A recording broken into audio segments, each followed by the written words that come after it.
সূরা আন-নাহল। রহমান রহিম আল্লাহ তাআলার নামে। এ বুঝি আল্লাহ তাআলার আযাবের আদেশ এসে গেল? অতএব হে কাফেররা, এর জন্য তোমরা মোটেই তাড়াহুড়ো করো না। তিনি মহিমান্বিত। এ জালেম লোকেরা তার সাথে অন্যদের যেভাবে শরীক করে, তিনি তার অনেক ঊর্ধ্বে। তিনি ওহী দিয়ে তার আদেশ বলে তার যে বান্দার উপর চান ফেরেশতাদের পাঠান, মানুষদের সতর্ক করে দাও, আমি ছাড়া দ্বিতীয় কোনো মাবুদ নেই, অতএব তোমরা আমাকেই ভয় করো। তিনি আসমান সমূহ ও জমিনকে যথাবিধি তৈরি করেছেন। তারা যাদের তার সাথে শরীক করে, তিনি তার চাইতে অনেক ঊর্ধ্বে। তিনি ক্ষুদ্র একটি শুক্র কণা থেকে যে মানুষ তৈরি করেছেন, আশ্চর্যের ব্যাপার, সে এখানে এসে স্বয়ং তার স্রষ্টার সাথেই প্রকাশ্য বিতর্ককারী বনে গেল। তিনি চতুষ্পদ জানোয়ার পয়দা করেছেন। তোমাদের জন্য ওতে শীত বস্ত্রের উপকরণ সহ আরো অনেক ধরনের উপকার রয়েছে। সর্বোপরি তাদের কিছু অংশ তোমরা তো আহারও করে থাকো। তোমরা যখন গোধূলি লগ্নে ওদের ঘরে ফিরিয়ে আনো, আবার প্রভাতে যখন ওদের চারণভূমিতে নিয়ে যাও, তখন এর মাঝে তোমাদের জন্য নয়নাভিরাম সৌন্দর্য উপকরণ থাকে। তোমাদের পণ্য সামগ্রীর বোঝাও তারা এমন দূর দূরান্তের শহরে বন্দরে নিয়ে যায়, যেখানে প্রাণান্তকর কষ্ট ব্যথি রেখে তোমরা কোনো দিনই সেসব পণ্য নিয়ে পৌঁছতে পারতে না। অবশ্যই তোমাদের মালিক তোমাদের উপর স্নেহপরায়ণ ও পরম দয়ালু। তিনি ঘোড়া, খচ্চর ও গাধা সৃষ্টি করেছেন যাতে তোমরা আরোহণ করো। এছাড়া তাতে শোভা বর্ধনের ব্যবস্থা রয়েছে। তিনি আরো এমন অনেক ধরনের জন্তু জানোয়ার পয়দা করেছেন যার পরিমাণ ও উপযোগিতা সম্পর্কে তোমরা এখনো পর্যন্ত কিছুই জানো না। আল্লাহ তাআলার উপরে নির্ভর করে মানুষদের সরল পথ নির্দেশ করো, বিশেষ করে যেখানে অন্য পথের মধ্যে কিছু বাঁকা পথও রয়েছে। তিনি যদি চাইতেন তাহলে তিনি সবাইকেই সরল পথে পরিচালিত করতে পারতেন। তিনি আসমান থেকে তোমাদের জন্য পানি বর্ষণ করেন। তার কিছু অংশ হচ্ছে পান করার, আর কিছু অংশ এমন সেখানে তা দ্বারা গাছপালা জন্মায় যাতে তোমরা জন্তু জানোয়ারদের প্রতিপালন করো। সে পানি দ্বারা তিনি তোমাদের জন্য শস্য উৎপাদন করেন। জাইতুন, খেজুর ও আঙুর সহ সব ধরনের ফল জন্মান। অবশ্যই এর মাঝে চিন্তাশীল সম্প্রদায়ের জন্য অনেক নিদর্শন রয়েছে। তিনি তোমাদের সুবিধার জন্য রাত, দিন ও চাঁদ সূরজকে নিয়ন্ত্রিত করে দিয়েছেন। নক্ষত্র রাজিও তাঁর আদেশে নিয়ন্ত্রণাধীন রয়েছে। অবশ্যই এর মাঝে তাদের জন্য প্রচুর নিদর্শন রয়েছে যারা বোধ শক্তি সম্পন্ন। রং বেরঙের আরো অনেক বস্তুও তিনি তোমাদের নিয়ন্ত্রণাধীন করেছেন, যা পৃথিবীর বুকে তিনি তোমাদের জন্য সৃষ্টি করে রেখেছেন। অবশ্যই এসব কিছুর মাঝে সেসব জাতির জন্য নিদর্শন রয়েছে যারা এসব থেকে নসিহত গ্রহণ করে। তিনি সমুদ্রকে তোমাদের অধীনস্থ করে দিয়েছেন যেন তার মধ্যে থেকে তোমরা তাজা মাছ, গোশত খেতে পারো, এবং তা থেকে তোমরা মণিমুক্তার গহনাও আহরণ করো, যা তোমরা পরিধান করো। তোমরা দেখতে পাচ্ছ কিভাবে ওর বুক চিরে জলযানগুলো এগিয়ে চলে, যেন তোমরা এর মাধ্যমে আল্লাহ তাআলার অনুগ্রহ, রিজিক সন্ধান করতে পারো। সর্বোপরি তোমরা যেন তার নিয়ামতের কৃতজ্ঞতা আদায় করো। তিনি জমিনের মধ্যে পাহাড় সমূহ রেখে দিয়েছেন যাতে করে জমিন তোমাদের নিয়ে এদিক সেদিক ঢলে না পড়ে।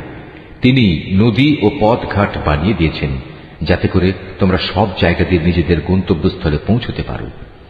তিনি তোমাদের জন্য দিক নির্ণয়কারী চিহ্নসমূহ সৃষ্টি করেছেন। তাছাড়া নক্ষত্রের অবস্থান দ্বারাও মানুষ পথের দিশা পায়। অতঃপর তোমরাই বলো, যিনি এত কিছু সৃষ্টি করেছেন তিনি কি করে তার মতো হবেন যে কিছু সৃষ্টি করতে পারে না? তোমরা কি এ থেকে কোনো উপদেশ গ্রহণ করবে না? তোমরা যদি তোমাদের উপর আল্লাহ তাআলার নিয়ামতগুলো গণনা করতে চাও, তাহলে কখনো তা গণনা করে শেষ করতে পারবে না। নিশ্চয়ই আল্লাহ তাআলা ক্ষমাশীল ও পরম দয়ালু। তোমরা যা কিছু গোপন রাখো আর যা কিছু প্রকাশ করো, আল্লাহ তাআলা তা সবই জানেন। আল্লাহ তাআলাকে বাদ দিয়ে এরা কার্যসিদ্ধির জন্য যাদের ডাকে, তারা তো নিজেরা কিছুই পয়দা করতে পারে না, বরং তাদেরই সৃষ্টি করা হয়। সেগুলো তো হচ্ছে কতিপয় মৃত বস্তু, জীবিত কিছু নয়। অথচ তাদের এটুকুও বোধ নেই যে তাদের কখন আবার উঠিয়ে নেওয়া হবে। হে মানুষ, তোমাদের মাবুদ তো একজন, তিনি ছাড়া দ্বিতীয় কোনো মাবুদ নেই। অতঃপর যারা পরকালের উপর ঈমান আনে না, তাদের অন্তরসমূহ এমনি সত্য অস্বীকারী হয়ে পড়ে এবং এরা নিজেরাও হয় দারুণ অহংকারী। নিঃসন্দেহে আল্লাহ তাআলা জানেন এরা যা কিছু গোপন করে এবং যা কিছু প্রকাশ করে। তিনি কখনো অহংকারীদের পছন্দ করেন না। যখন এদের এ মর্মে জিজ্ঞেস করা হয়, তোমাদের মালিক কি ধরনের জিনিস নাজিল করলেন? তখন তারা বলে, তা তো আগের কালের উপকথা ছাড়া আর কিছুই নয়। ফলে শেষ বিচারের দিন এরা নিজেদের পাপের ভার পূর্ণ মাত্রায় বহন করবে। এরা সেদিন তাদের পাপের বোঝা বহন করবে, যাদের এরা জ্ঞান ভিত্তিক প্রমাণ ছাড়া গোমরা করে দিয়েছিল। ওরা যা বহন করে চলেছে তা কত নিকৃষ্ট। এর আগেও অনেক মানুষ দ্বীনের বিরুদ্ধে চক্রান্ত করেছিল, কিন্তু আল্লাহ তাআলা তাদের পরিকল্পনার সমগ্র ইমারত তার ভিত্তিমূল থেকে নির্মূল করে দিয়েছিলেন। ফলে তাদের এ চক্রান্তরূপী ইমারতের ছাদ তাদের উপরই ধসে পড়ল এবং তাদের উপর এমন বহু দিক থেকেই আযাব এসে আপতিত হল, যা ছিল তাদের কল্পনারও বাইরে। কিয়ামতের দিন আল্লাহ তাআলা ওদের আরো বেশি পরিমাণে লাঞ্ছিত করবেন। তিনি তাদের জিজ্ঞেস করবেন, কোথায় আমার সেসব শরীক যাদের ব্যাপারে তোমরা মানুষদের সাথে বাক বিতণ্ডা করতে? যাদের সঠিক জ্ঞান দেয়া হয়েছিল তারা সেদিন বলবে, অবশ্যই যাবতীয় অপমান, লাঞ্ছনা ও অকল্যাণ আজ কাফেরদের জন্য। এরা হচ্ছে তারা ফেরেশতারা যাদের মৃত্যু ঘটায়, তা ঘটায় এমন অবস্থায় যখন তারা নিজেদের উপর জুলুম করতে থাকে। অতঃপর তারা উপায়ান্তর না দেখে আত্মসমর্পণ করে এবং বলে, আমরা তো কোনো মন্দ কাজ করতাম না। ফেরেশতারা বলবে, হ্যাঁ, তোমরা যা কিছু করতে আল্লাহ তাআলা সে সম্পর্কে সম্যক অবহিত রয়েছেন। সুতরাং আজ জাহান্নামের দরজাসমূহ দিয়ে তোমরা আগুনে প্রবেশ করো, সেখানে তোমরা চিরদিন থাকবে। অহংকারীদের আবাসস্থল কত নিকৃষ্ট। অপরদিকে পরহেজগার ব্যক্তিদের বলা হবে, তোমাদের মালিক তোমাদের জন্য কি নাজিল করেছেন? তারা বলবে, হ্যাঁ, এ হচ্ছে মহাকল্যাণ। যারা নেক কাজ করে তাদের জন্য এই দুনিয়ায়ও কল্যাণ রয়েছে, আর পরকালের ঘর তো হচ্ছে আরো উৎকৃষ্ট কল্যাণ। পরহেজগার ব্যক্তিদের এ আবাস কত সুন্দর। চিরস্থায়ী এক জান্নাত, যাতে তারা প্রবেশ করবে, যার পাদদেশে ঝর্ণাধারা প্রবাহিত হবে। উপরন্তু সেখানে তারা যা কিছুই কামনা করবে তাই তাদের জন্য সরবরাহের ব্যবস্থা থাকবে।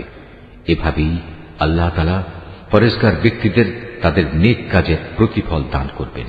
এরা হচ্ছে তারা ফেরেশতারা যাদের পবিত্র অবস্থায় মৃত্যু ঘটাবে। তারা তাদের উদ্দেশ্যে বলবে, তোমাদের উপর শান্তি বর্ষিত হোক। দুনিয়ায় তোমরা যে আমল করতে তারই কারণে আজ তোমরা জান্নাতে প্রবেশ করো। হে নবী, তুমি কি মনে করো ওরা শুধু এজন্যই অপেক্ষা করছে যে তাদের কাছে একদিন ফেরেশতা নাজিল হবে, কিংবা তোমার মালিকের পক্ষ থেকে কোনো আযাবের হুকুম আসবে? এদের আগে যারা এসেছিল তারা এমনটিই করেছে। এদের উপর আযাব পাঠিয়ে আল্লাহ তাআলা কোনো জুলুম করেননি, বরং তারা নিজেরাই নিজেদের উপর জুলুম করেছে। পরিশেষে তাদের উপর তাদের মন্দ কাজের শাস্তি আপতিত হল। একসময় সে আযাব তাদের পরিবেষ্টন করে নিল, যা নিয়ে তারা হামেশা ঠাট্টা বিদ্রুপ করে বেড়াত।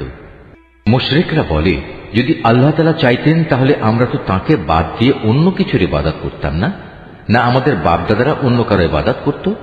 আমরা তাঁর অনুমতি ছাড়া কোনো জিনিস হারামও করতাম না। একই ধরনের কাজ তাদের পূর্ববর্তী লোকেরাও করেছে। আসলে রসুলদের উপর সুস্পষ্ট বাণী পৌঁছে দেওয়া ছাড়া আর কোনো অতিরিক্ত দায়িত্ব কি আছে? আমি অবশ্যই প্রত্যেক জাতির কাছে রসুল পাঠিয়েছি, যাতে করে তাদের কাছে সে বলতে পারে, তোমরা এক আল্লাহ তাআলার ইবাদত করো এবং নাফরমান শক্তিসমূহকে বর্জন করো। সে জাতির মধ্যে অতঃপর আল্লাহ তাআলা কিছু লোককে হেদায়েত দান করেন, আর কতক লোকের উপর গোমরাহি চেপে বসে গেছে। অতএব তোমরা আল্লাহর জমিনে পরিভ্রমণ করো এবং দেখো যারা রসুলদের মিথ্যা প্রতিপন্ন করেছে তাদের কি ভয়াবহ পরিণাম হয়েছিল। হে নবী, তুমি এদের হেদায়েতের ব্যাপারে যতই আগ্রহী হও না কেন, এরা কখনো হেদায়েত পাবে না। কেননা আল্লাহ তাআলা যাকে গোমরা করে দিয়েছেন তাকে তিনি সৎ পথে পরিচালিত করবেন না। আর এমন লোকদের আযাব থেকে বাঁচানোর জন্য কোনো সাহায্যকারীও নেই। এরা আল্লাহ তাআলার নামে শক্ত ধরনের শপথ করে বলে, যে ব্যক্তির মৃত্যু হয়ে যায় তাকে আল্লাহ তাআলা কখনো দ্বিতীয়বার উঠিয়ে আনবেন না। হে নবী, তুমি বলো, হ্যাঁ, অবশ্যই এটা তাঁর সত্য ওয়াদা, কিন্তু অধিকাংশ মানুষই তো জানে না। এটা তিনি এজন্য করবেন যে বিষয়ে এরা মতবিরোধ করত। কিয়ামতের দিন তাদের জন্য তিনি তা স্পষ্ট করে দেখিয়ে দেবেন, এবং যারা আজ অস্বীকার করে তারাও একথাটা জেনে নেবে তারা সত্যি সত্যি ছিল মিথ্যাবাদী। আমি যখনই কোনো কিছু ঘটাতে চাই তখন সে বিষয়ে আমার বলা কেবল এটুকুই হয় যে হও, অতঃপর তা সংঘটিত হয়ে যায়। স্মরণ করো, যারা আল্লাহর পথে হিজরত করেছে, বিশেষ করে ঈমান আনার কারণে তাদের উপর জুলুম হওয়ার পর আমি অবশ্য তাদের এই পৃথিবীতেই উত্তম আশ্রয় দেব। আর আখেরাতের পুরস্কার তা তো এর থেকে অনেক বেশি শ্রেষ্ঠ। কত ভালো হতো যদি তারা কথাটা জানত। যারা বিপদে ধৈর্য ধারণ করে এবং যারা আল্লাহর উপর নির্ভরশীল থাকে তাদের জন্য আখেরাতের অনেক পুরস্কার রয়েছে।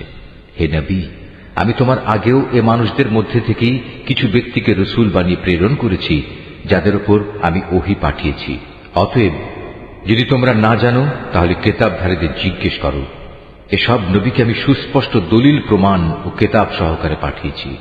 একইভাবে আজ তোমার কাছেও কেতাব নাজিল করেছি, যাতে করে যে শিক্ষা মানুষদের জন্য তাদের কাছে পাঠানো হয়েছে তুমি তা তাদের সুস্পষ্টভাবে বোঝাতে পারো, যেন তারা নিজেরাও একটু চিন্তা ভাবনা করে। যারা আল্লাহ তাআলা ও তার রসুলের বিরুদ্ধে হীন চক্রান্ত করে তারা কি এ বিষয়ে নিশ্চিত ও নিরাপদ হয়ে গেছে সে আল্লাহ তাআলা এজন্যে তাদের ভূগর্ভে ধসিয়ে দেবেন না, কিংবা এমন কোন দিক থেকে তাদের উপর আযাব এসে আপতিত হবে না যা তারা কখনো চিন্তাও করতে পারেনি, কিংবা তাদের তিনি এমন সময় পাকড়াও করবেন না যখন তারা চলাফেরা করতে থাকবে। এরা কখনোই তাকে তার কোনো কাজে অক্ষম করে দিতে পারবে না, অথবা এমন হবে না যে প্রথমে তিনি তাদের কিছু দূর চলতে দেবেন অতঃপর পাকড়াও করবেন। অবশ্যই তোমার মালিক একান্ত স্নেহশীল ও পরম দয়ালু। এরা কি আল্লাহ তাআলা যা কিছু সৃষ্টি করেছেন তার প্রতি লক্ষ্য করে না যে তার ছায়া আল্লাহর সামনে সাজদাবনত অবস্থায় কখনো ডান দিক থেকে কখনো বাঁ দিক থেকে তাঁরই উদ্দেশ্যে ঢলে পড়ে? এরা সবাই তার সামনে অক্ষমতা প্রকাশ করে যাচ্ছে। এই আয়াতটি যিনি তেলাওয়াত করবেন এবং যিনি এই আয়াতটির তেলাওয়াত শুনবেন তাদের সবাইকে এখানে একটি সাজদা আদায় করতে হবে। এটা ওয়াজিব। যা কিছু আছে আসমান সমূহে এবং এ জমিনে বিচরণশীল যা কিছু আছে যত ফেরেশতাকুল তারা সবাই আল্লাহকে সাজদা করে যাচ্ছে। এদের কেউই নিজেদের বড়াই জাহির করে না, উপরন্তু তারা ভয় করে তাদের মালিককে, যিনি তাদের উপর পরাক্রমশালী। তাঁর পক্ষ থেকে তাদের যা আদেশ করা হয় তা তারা বিনীতভাবে পালন করে। হে মানুষ, আল্লাহ তাআলা আদেশ করেছেন তোমরা আনুগত্যের জন্য দুজন মাবুদ গ্রহণ করো না। মাবুদ তো শুধু একজন, সুতরাং তোমরা আমাকেই ভয় করো। আকাশ মণ্ডলী ও জমিনের যেখানে যা কিছু আছে তা সবই তাঁর জন্য। জীবন বিধান তাঁর অনুগত করে দেয়াই কর্তব্য। এরপরেও কি তোমরা আল্লাহ তাআলা ছাড়া অন্য কাউকে ভয় করবে? নিয়ামতের যা কিছু তোমাদের কাছে আছে তা তো আল্লাহ তাআলার কাছ থেকেই এসেছে, এবং তোমাদের যদি কোনো দুঃখ দৈন্য স্পর্শ করে তখন তা দূর করার জন্য তাকেই তোমরা বিনীতভাবে ডাকতে শুরু করো। অতঃপর আল্লাহ তাআলা যখন তা দূরীভূত করে দেন তখন তোমাদেরই একদল লোক তাদের মালিকের সাথে অন্যদের শরীক বানিয়ে নেয়, যাতে করে আমি তাদের যা নিয়ামত দান করেছি তারা তা অস্বীকার করতে পারে। সুতরাং কিছুদিনের জন্য এই জীবনটা তোমরা ভোগ করে নাও, অচিরেই তোমরা এই অকৃতজ্ঞতার পরিণাম জানতে পারবে। আমি ওদের যা কিছু রিজিক দান করেছি তার একাংশকে ওরা এমন সবার জন্য নির্ধারণ করে নেয় যারা মূলত জানেও না রিজিকের উৎসমূল কোথায়। আল্লাহ তাআলার শপথ, তোমরা তার সম্পর্কে যে মিথ্যা অপবাদ দিতে সে সম্পর্কে অবশ্যই তোমাদের প্রশ্ন করা হবে। এ মুশরিক ব্যক্তিরা কন্যা সন্তানদের আল্লাহর জন্য নির্ধারণ করে, অথচ আল্লাহ তাআলা এ সব কিছু থেকে অনেক পবিত্র, মহিমান্বিত। ওরা নিজেদের জন্য তাই কামনা করে যা তারা পছন্দ করে, অথচ যখন এদের কাউকে কন্যা জন্ম হওয়ার সুখবর দেয়া হয় তখন দুঃখে ব্যথায় তার মুখ কালো হয়ে যায় এবং সে অসহনীয় মনস্তাপে ক্লিষ্ট হয়। যে বিষয়ে তাকে সুসংবাদ দেয়া হয়েছিল তার মনের কষ্টের কারণে সে তার জাতির লোকদের কাছ থেকে আত্মগোপন করে থাকতে চায়। ভাবতে থাকে, সে কি এ সদ্য প্রসূত কন্যা সন্তানকে অপমানের সাথে রাখবে না তাকে মাটিতে পুঁতে ফেলবে। ভালোভাবে শুনে রাখো, আসলে কন্যা সন্তান সম্পর্কে ওরা যা সিদ্ধান্ত করে তা অতি নিকৃষ্ট। বস্তুত যারা আখিরাত দিবসের উপর ঈমান আনে না তাদের জন্য এ ধরনের নিকৃষ্ট পরিণামই রয়েছে, আর আল্লাহ তাআলার জন্যই সর্বশ্রেষ্ঠ পরিণাম। তিনি মহাপরাক্রমশালী ও প্রবল প্রজ্ঞাময়। আল্লাহ তাআলা মানুষদের তাদের নাফরমানির জন্য যদি সাথে সাথেই পাকড়াও করতেন তাহলে এই জমিনের বুকে কোনো একটি বিচরণশীল জীবকেই তিনি ছেড়ে দিতেন না, কিন্তু আল্লাহ তাআলা তাদের এক বিশেষ সময়সীমা পর্যন্ত অবকাশ দেন। অতঃপর যখন অবকাশের সে সময় তাদের সামনে এসে হাজির হয় তখন তারা যেমন মুহূর্তকালও বিলম্ব করতে পারে না, তেমন তাকে তারা একটুখানি এগিয়েও আনতে পারে না। এরা আল্লাহ তাআলার জন্য সে বিষয়টি প্রস্তাব করে যা স্বয়ং তারা নিজেদের জন্য পছন্দ করে না। তাদের জিহ্বা তাদের জন্য মিথ্যা কথা বলে যে পরকালে তাদের জন্য সব কল্যাণ রয়েছে, অথচ তাদের জন্য সেখানে থাকবে জাহান্নামের আগুন এবং তারাই সেখানে সবার আগে নিক্ষিপ্ত হবে। হে নবী, আল্লাহর শপথ, তোমার আগেও আমি জাতিসমূহের কাছে নবী পাঠিয়েছিলাম, অতঃপর শয়তান তাদের খারাপ কাজসমূহ তাদের জন্য শোভনীয় করে দিয়েছিল। সে শয়তান আজও তাদের বন্ধু হিসেবে হাজির আছে। তাদের সবার জন্যই রয়েছে কঠোর আযাব। হে নবী, আমি তোমার উপর এই কিতাব এজন্যই নাযিল করেছি যেন তুমি তাদের সামনে সেই বিষয়সমূহ সুস্পষ্ট করে পেশ করতে পারো যা নিয়ে তারা মতবিরোধ করত। বস্তুত এই কিতাব হচ্ছে ঈমানদার লোকদের জন্য হিদায়াত ও আল্লাহ তাআলার অনুগ্রহ স্বরূপ। আল্লাহ তাআলা আসমান থেকে পানি বর্ষণ করেন, অতঃপর একবার মুর্দা হয়ে যাওয়ার পর সে পানি দিয়ে তিনি জমিনকে জীবিত করে তোলেন। অবশ্যই এতে আল্লাহর কুদরতের বহু নিদর্শন রয়েছে সে জাতির জন্য যারা আল্লাহর কথা কান দিয়ে শোনে। অবশ্যই তোমাদের জন্য গৃহপালিত জন্তু জানোয়ারের মাঝে প্রচুর শিক্ষার বিষয় রয়েছে। তাদের উদরস্থিত দুর্গন্ধময় গোবর ও নাপাক রক্তের মধ্যে থেকে নিঃসৃত পানীয় খাঁটি দুধ আমি তোমাদের পান করাই। পানকারীদের জন্য এটি বিশুদ্ধ ও সুস্বাদু। খেজুর এবং আঙুর ফলের মধ্যেও শিক্ষণীয় বিষয় রয়েছে। তা থেকে তোমরা নেশাকর হারাম জিনিস যেমন বের করে আনছো, তেমনি তা থেকে হালাল এবং উত্তম রিজিকও তোমরা লাভ করছো। নিঃসন্দেহে এতে আল্লাহর কুদরতের অনেক নিদর্শন আছে তাদের জন্য যারা জ্ঞান সম্পন্ন সম্প্রদায়ের লোক। তোমার মালিক মৌমাছিকে এই নির্দেশ দিয়েছেন, পাহাড়ের গায়ে গাছের ডালে এবং অন্য কিছুর উপর যা তোমরা বানাও তার উপর নিজেদের থাকার জায়গা নির্মাণ করো, অতঃপর প্রত্যেক ফল থেকে রস আহরণ করে তা খেতে থাকো। অতঃপর তোমার মালিকের নির্ধারিত পথ ধরে পূর্ণ আনুগত্যের সাথে সেদিকে এগিয়ে চলো। এভাবে তার পেট থেকে রং বেরঙের পানীয় দ্রব্য বের হয় যার মধ্যে মানুষদের নিরাময়ের ব্যবস্থা রয়েছে। অবশ্য এতেও নিদর্শন রয়েছে সে সম্প্রদায়ের জন্য যারা আল্লাহর এই সৃষ্টি বৈচিত্র্য নিয়ে চিন্তা করে। আল্লাহ তাআলাই তোমাদের সৃষ্টি করেছেন, অতঃপর তিনিই তোমাদের মৃত্যু দেবেন। তোমাদের কোনো ব্যক্তি এমনও হবে যে সে বৃদ্ধ বয়সের দুর্বলতম স্তর পর্যন্ত পৌঁছে যাবে। এতে করে কৈশোরে এবং যৌবনে কোনো বিষয় জানার পর সে পুনরায় অজ্ঞ হয়ে যাবে। আল্লাহ তাআলা অবশ্যই সর্বজ্ঞ, তিনি সর্বশক্তিমান। আল্লাহ তাআলা তোমাদের কাউকে কারো উপর রিজিকের ব্যাপারে প্রাধান্য দিয়ে রেখেছেন, অতঃপর যাদের এ ব্যাপারে শ্রেষ্ঠত্ব দেয়া হয়েছে তারা আবার তাদের অধীনস্থ দাস দাসীদের নিজেদের সামগ্রী থেকে কিছুই দিতে চায় না। তাদের আশঙ্কা হচ্ছে এমনটি করলে এ ব্যাপারে তারা উভয়ই সমান পর্যায়ের হয়ে যাবে। তবে কি এরা আল্লাহর এই নিয়ামত অস্বীকার করে? আল্লাহ তাআলাই তোমাদের মধ্যে থেকে তোমাদের জোড় পয়দা করেছেন এবং তোমাদের এই যুগল দম্পতি থেকে তিনি তোমাদের পুত্র পৌত্রাদি সৃষ্টি করেছেন এবং তিনি তোমাদের উত্তম রিজিক দান করেছেন। তারপরেও কি এরা বাতিলের উপর বিশ্বাস স্থাপন করবে আর আল্লাহর নিয়ামতকে অবিশ্বাস করবে?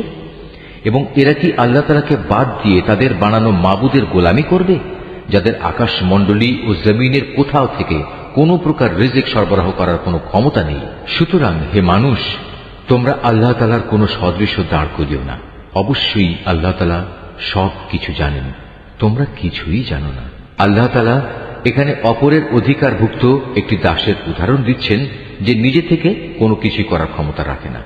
উদাহরণ দিচ্ছেন এমন ব্যক্তির সাথে যাকে আমি আমার পক্ষ থেকে উত্তম রিজিক দান করেছি এবং সে তা থেকে গোপনে ও প্রকাশ্যে ব্যয় করে চলেছে। তোমরা কি মনে করো এরা উভয় সমান? না, কখনো নয়। সমস্ত প্রশংসা আল্লাহ তাআলার জন্য, কিন্তু এদের অধিকাংশ মানুষই কিছু জানে না। আল্লাহ তাআলা আরো দুজন মানুষের উদাহরণ দিচ্ছেন। তাদের একজন হচ্ছে মূক, সে কোনো কিছুই নিজে থেকে করতে বা বলতে পারে না। সে সবসময় নিজের মনিবের ওপর বোঝা হয়ে থাকে। যেখানেই তাকে সে পাঠায় না কেন সে কোনো ভালো কিছু নিয়ে আসতে পারে না।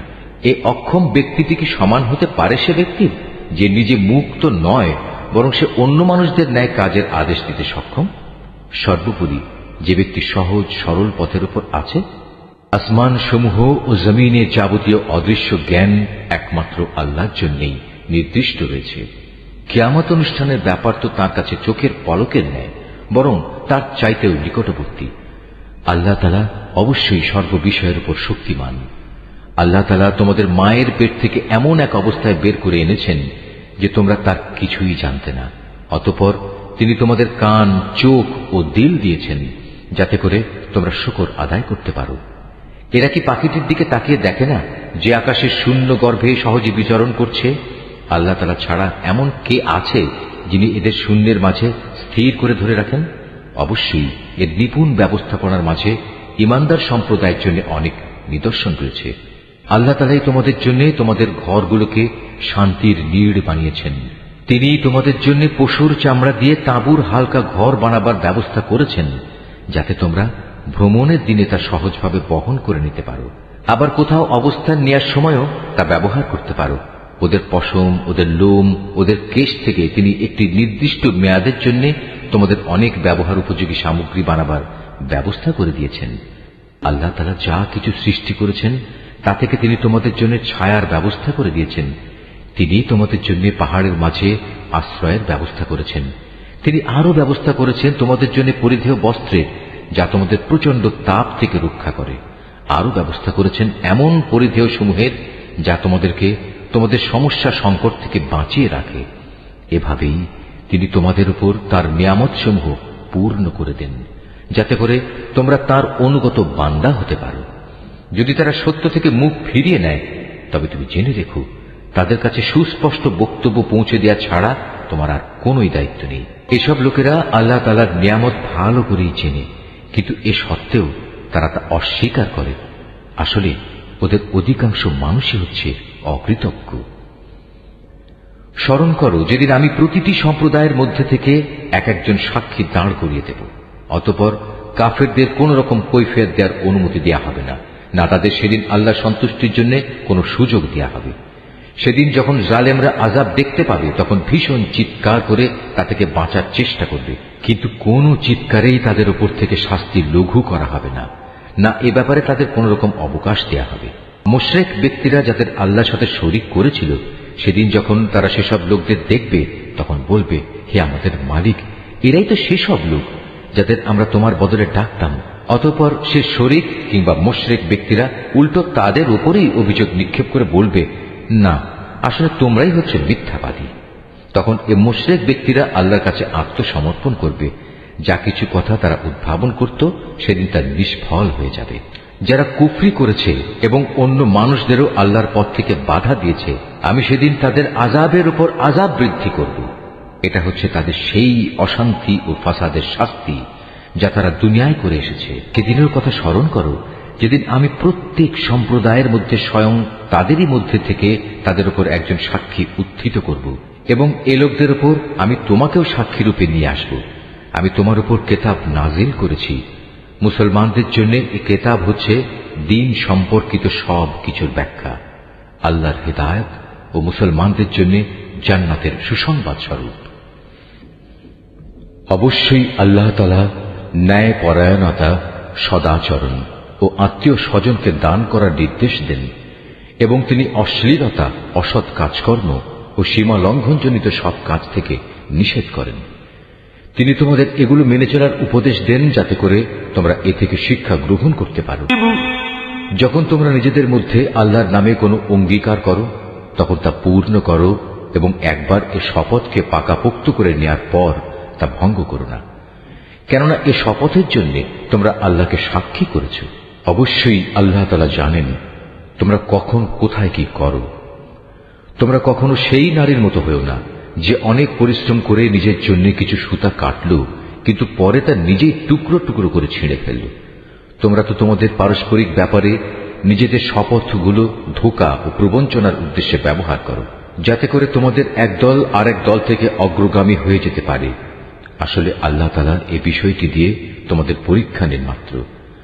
তাছাড়া তোমরা যেসব বিষয়ে মতবিরোধ করছো, কিয়ামতের দিন অবশ্যই তিনি তা সবার সামনে প্রকাশ করে দেবেন। আল্লাহ তাআলা যদি চাইতেন তাহলে তোমাদের সবাইকে এক জাতি বানিয়ে দিতে পারতেন। তিনি যাকে ইচ্ছা তাকে বিভ্রান্ত করেন, আবার যাকে ইচ্ছা তাকে সৎ পথে পরিচালিত করেন। তোমরা কি করতে সে সম্পর্কে তোমাদের অবশ্যই প্রশ্ন করা হবে। তোমরা তোমাদের শপথগুলো পরস্পরকে প্রবঞ্চনা করার উদ্দেশ্যে ব্যবহার করো না। এমন করলে মানুষের পা একবার স্থির হওয়ার পর পুনরায় পিছলে পড়ে যাবে, এবং আল্লাহর পথ থেকে মানুষদের বাধা দেওয়ার কারণে এ দুনিয়ায়ও তোমাদের শাস্তির স্বাদ গ্রহণ করতে হবে এবং আখিরাতেও তোমাদের জন্য থাকবে কঠোর আযাব। তোমরা আল্লাহর নামে অঙ্গীকারকে দুনিয়ার সামান্য স্বার্থের বিনিময়ে বিক্রি করে দিও না। সততা ও বিশ্বস্ততার পুরস্কার যা আল্লাহর কাছে আছে তা তোমাদের জন্য অনেক উত্তম। যদি তোমরা জানতে, যা কিছু সহায় সম্পদ তোমাদের কাছে আছে তা একদিন নিঃশেষ হয়ে যাবে, অপরদিকে আল্লাহর কাছে এর যা বিনিময় আছে তা হামেশাই বাকি থাকবে। সে আশায় যারা ধৈর্য ধারণ করেছে এবং ভালো কাজ করেছে, নিশ্চয়ই আল্লাহ তাআলা তাদের সেসব কর্মের শ্রেষ্ঠ পুরস্কার দেবেন। তোমাদের পুরুষ কিংবা নারীর মধ্যে যে ব্যক্তি কোনো নেক কাজ করবে এমতাবস্থায় যে সে হবে যথার্থ মোমেন, তাহলে অবশ্যই তাকে আমি দুনিয়ার বুকে পবিত্র জীবন যাপন করাবো এবং আখিরাতের জীবনেও তাদের দুনিয়ার জীবনের কার্যক্রমের অবশ্যই উত্তম বিনিময় দান করব। অতঃপর তোমরা যখন কোরআন পড়তে শুরু করবে তখন বিতাড়িত শয়তানের ওয়াসওয়াসা থেকে আল্লাহর কাছে আশ্রয় চাও। যারা আল্লাহর উপর ঈমান আনে এবং যাবতীয় কার্যকলাপে তাদের মালিকের উপর ভরসা করে, তাদের উপর শয়তানের কোনোই আধিপত্য নেই। তার সব আধিপত্য তো তাদের উপরই চলে যারা তাকে বন্ধু ও অভিভাবক হিসেবে গ্রহণ করেছে, উপরন্তু যারা তার সাথে শরীক করেছে। হে নবী, আমি যখন এক আয়াত পরিবর্তন করে তার জায়গায় আরেক আয়াত নাজিল করি, অথচ আল্লাহ তাআলা যা কিছু নাজিল করেন তা তিনি ভালো করেই জানেন, তখন তারা বলে, তুমি তো এগুলো এমনিই নিজ থেকে বানিয়ে দিচ্ছ। আসলে তাদের অধিকাংশ মানুষই আল্লাহর সূক্ষ্ম রহস্য জানে না। তুমি তাদের বলো, হ্যাঁ, এ কোরআনকে জিবরাইল ফেরেশতা তোমার মালিকের কাছ থেকে ঠিকভাবেই নাজিল করেছে, যাতে করে যারা আল্লাহর উপর ঈমান এনেছে তাদের তিনি সুদৃঢ় ভিত্তির উপর প্রতিষ্ঠিত করতে পারেন। সর্বোপরি এটা যেন হয় অনুগত বান্দাদের পথ নির্দেশ ও জান্নাতের সুসংবাদবাহী। নবী, আমি ভালো করেই জানি এরা তোমার ব্যাপারে কি বলে। এরা বলে, এ কোরআন তো একজন মানুষ এসে এ ব্যক্তিকে পড়িয়ে দিয়ে যায়, অথচ যে ব্যক্তিটির দিকে এরা ইঙ্গিত করে তার ভাষা আরবি নয়, আর এ কোরআন হচ্ছে সুস্পষ্ট আরবি ভাষা। আসল কথা হচ্ছে, যারা আল্লাহর আয়াত সমূহে বিশ্বাস করে না, আল্লাহ তাআলাও তাদের সঠিক পথে পরিচালিত করেন না, আর তাদের জন্যই মর্মান্তিক আযাব রয়েছে। নিজের পক্ষ থেকে কথা বানানো কখনো নবীর কাজ হতে পারে না, বরং এটা হচ্ছে তাদের কাজ যারা আল্লাহর আয়াতের উপর ঈমান আনে না। আসলে এরাই হচ্ছে মিথ্যাবাদী। যে ব্যক্তি একবার ঈমান আনার পর কুফরি করে, যদি তাকে কুফরি বাক্য উচ্চারণ করতে বাধ্য করা হয় অথচ তার অন্তর ঈমানের উপরই সন্তুষ্ট থাকে, তাহলে আল্লাহ তাআলা তা হয়তো মাফ করে দেবেন। কিন্তু যে তার অন্তরকে কুফরির জন্য সদা উন্মুক্ত করে রাখে, তাদের উপর আল্লাহর গজব, তাদের জন্যই রয়েছে মর্মন্তুদ শাস্তি। এটা এজন্যে যে তারা দুনিয়ার জীবনকে পরকালীন জীবনের উপর প্রাধান্য দিয়েছে। আল্লাহ তাআলা কখনো কাফের সম্প্রদায়কে হেদায়েত দান করেন না। এরাই হচ্ছে সেসব লোক যাদের অন্তরে, যাদের কানে ও যাদের চোখের উপর আল্লাহ তাআলা সিল এঁটে দিয়েছেন। আসলে এরা সবাই ভয়াবহ আযাব সম্পর্কে গাফেল। নিশ্চয়ই ওরা পরলোকে ভীষণ ক্ষতিগ্রস্ত হবে। এর বিপরীত যারা ঈমানের পথে নির্যাতিত হওয়ার পর হিজরত করে, অতঃপর আল্লাহর পথে জিহাদ করে এবং বিপদে ধৈর্য ধারণ করে, হে নবী, অবশ্যই তোমার মালিক এ পরীক্ষার পর তাদের প্রতি ক্ষমাশীল ও পরম দয়ালু হবেন। স্মরণ করো যেদিন প্রত্যেক ব্যক্তি আত্মপক্ষ সমর্থনে যুক্তি প্রদর্শন করতে এগিয়ে আসবে। প্রত্যেক ব্যক্তিকেই কানাকড়ি হিসাব করে তার কৃতকর্মের প্রতিফল আদায় করে দেয়া হবে এবং তাদের কারো উপর কোন রকম অবিচার করা হবে না। আল্লাহ তাআলা এমন একটি জনপদের উদাহরণ তোমাদের সামনে উপস্থাপন করছেন যা ছিল নিরাপদ ও নিশ্চিন্ত। সেখানে চারদিক থেকে তাদের কাছে প্রচুর পরিমাণ রিজিক আসত। অতঃপর এক পর্যায়ে তারা আল্লাহর নিয়ামত অস্বীকার করল। ফলে তারা যে আচরণ করে বেড়াত তার শাস্তি হিসেবে আল্লাহ তাআলা তাদের ক্ষুধা ও ভীতির পোশাক পরিয়ে তাদের শাস্তি দিলেন। অবশ্যই তাদের কাছে তাদেরই মধ্যে থেকে একজন রাসূল এসেছিল, কিন্তু তারা তাকে অস্বীকার করল। পরিশেষে আল্লাহর আযাব তাদের জুলুম করা অবস্থায় পাকড়াও করল। আল্লাহ তাআলা তোমাদের জন্য যা কিছু পবিত্র ও হালাল রিজিক দিয়েছেন তোমরা তা আহার করো। যদি তোমরা সত্যি একান্তভাবে তাঁরই গোলামি করো, তাহলে এজন্যে আল্লাহ তাআলার নিয়ামতের কৃতজ্ঞতা জ্ঞাপন করো। তোমাদের জিহ্বা আল্লাহ তাআলার উপর মিথ্যা আরোপ করে বলেই কখনো একথা বলো না যে এটা হালাল ও এটা হারাম। জেনে রেখো যারাই আল্লাহর উপর মিথ্যা আরোপ করো তারা কখনোই সাফল্য লাভ করতে পারবে না। তাদের জন্য এটা পার্থিব জীবনের সামান্য কিছু সামগ্রী মাত্র, পরকালে তাদের জন্য রয়েছে কঠোর আযাব। হে নবী, ইহুদিদের ওপর আমি সেসব কিছু হারাম করেছি যা ইতিপূর্বে আমি তোমার কাছে বর্ণনা করেছি। এগুলো হারাম করে আমি তাদের উপর কোনো অবিচার করিনি, বরং তারা আমার আদেশ না মেনে নিজেরাই নিজেদের উপর অবিচার করেছে। অতঃপর অবশ্যই তোমার মালিক তাদের ওপর দয়া করেছেন যারা অজ্ঞতাবশত কোনো গুনাহের কাজ করল, অতঃপর অন্যায় বুঝতে পেরে তওবা করল এবং তওবার পর নিজেদের সংশোধনও করে নিল। হে নবী, তোমার মালিক অবশ্যই এরপর তাদের জন্য হবেন ক্ষমাশীল ও পরম দয়ালু। নিশ্চয়ই ইব্রাহিম ছিল একটি উম্মতের সমমর্যাদাবান। সে ছিল আল্লাহর একান্ত অনুগত ও একনিষ্ঠ বান্দা। সে কখনো মুশরিকদের অন্তর্ভুক্ত ছিল না। সে ছিল আল্লাহ তাআলার নিয়ামতের প্রতি কৃতজ্ঞ। আল্লাহ তাআলা তাকে নবুয়তের জন্য বাছাই করেছেন এবং তাকে তিনি সরল পথে পরিচালিত করেছেন। আমি তাকে দুনিয়াতেও প্রচুর কল্যাণ দান করেছি, আর পরকালেও সে নিঃসন্দেহে নেক মানুষদের অন্তর্ভুক্ত হবে। অতঃপর হে নবী, আমি তোমার উপর ওহী পাঠালাম যে তুমি একনিষ্ঠভাবে ইব্রাহিমের মিল্লাত অনুসরণ করো, আর সে কখনো মুশরিকদের দলভুক্ত ছিল না। শনিবার পালন করা তো কেবল তাদের জন্যই বাধ্যতামূলক করা হয়েছিল যারা এ বিষয়টি নিয়ে অযথা মতবিরোধ করেছে।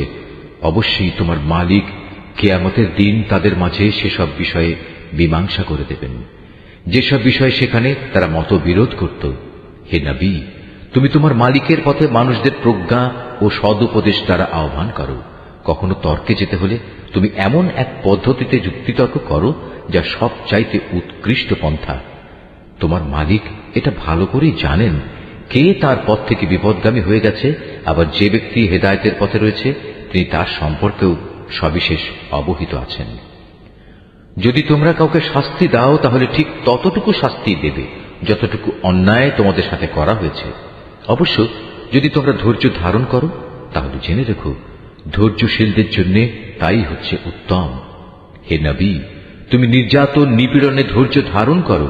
তোমার ধৈর্য সম্ভব হবে শুধু আল্লাহ তাআলার সাহায্য দিয়েই। এদের আচরণের উপর দুঃখ করো না। এরা যেসব ষড়যন্ত্র করে চলেছে তাতে তুমি মনক্ষুণ্ণ হও না। অবশ্যই আল্লাহ তাআলা তাদের সাথে রয়েছেন যারা জীবনের সর্বত্র আল্লাহ তাআলাকে ভয় করে চলে। সর্বোপরি তারা হবে সৎ কর্মশীল।